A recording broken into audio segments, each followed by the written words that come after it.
How come nobody told me this existed? Okay, His Dark Materials by Philip Pullman is one of my favorite series of all time. I read it many years ago and soon I will do a reread of it. I found a super nice new cover, so I ordered it for my reread. Actually, hang on. Here's a sneak peek of the covers. This book has so many different covers, but I think I like these ones the best. I just wish they were hardcover. I'm sure you can print this design on hardcover. But anyway, I was checking the library and saw this graphic novel. Apparently, they made a graphic novel of the first novel, Northern Lights, or in the US, it is known as The Golden Compass. It's like the Philosopher's Stone, Sorcerer's Stone kind of thing. Anyway, I got this and read it, so let's just do a quick review and see how it holds up. I don't really remember the experience of the book much at this point, but it'll have to do. So for those of you who don't know, His Dark Materials is an expansive story about parallel universes. But the first book focuses on one particular universe.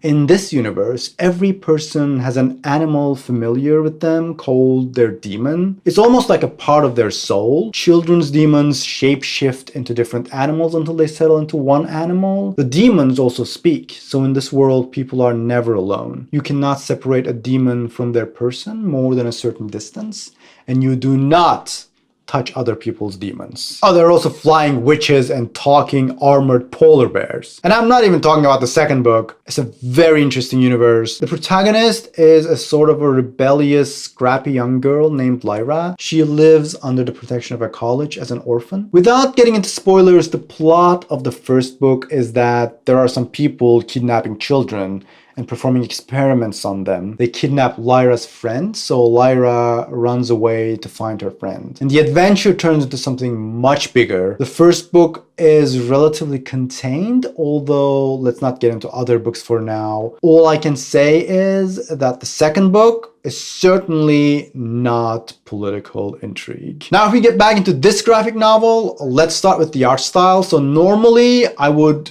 insta-buy this graphic novel because I love the series so much. But the art style of this graphic novel is a bit weird.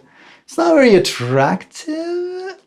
Here, I'll show you. It looks like watercolor on scribbles. It's not very precise. It's kind of scrappy. I guess it fits Lyra's personality in that sense, but I gotta be honest, I'm not loving looking at this.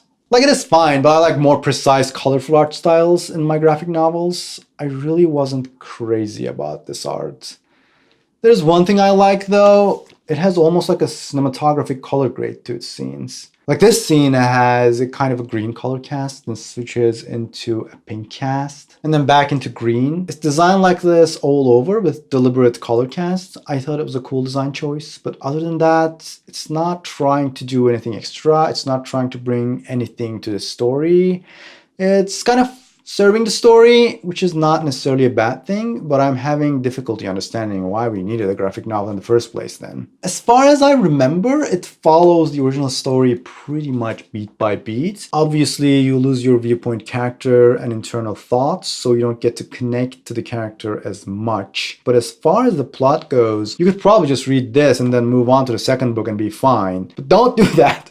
The book itself is short and better. As it is, I can't really find a reason to recommend this unless you are particularly a graphic novel person. If you like reading novels, just go with the original book. I think there was an opportunity to bring in some original design ideas into this graphic novel, but it's not even as imaginative as that crappy movie that was made some years ago. Maybe we'll finally get a better visual design with the new show of His Dark Materials. The trailer looked pretty exciting, and the cast too. I'm looking forward to seeing that, and I want to reread the original books before the series to prepare myself. Well, that's it for this video. If you found this video fun and helpful, please leave a like to let me know. If you'd like to get notified when there are new videos on the channel, you can smash the subscribe button and break that bell next to it to let YouTube know. Other than that, let me know your thoughts on the series in the comments. This is kind of an older series. I don't see a lot of people talking about it, although I'm sure once the TV show comes out,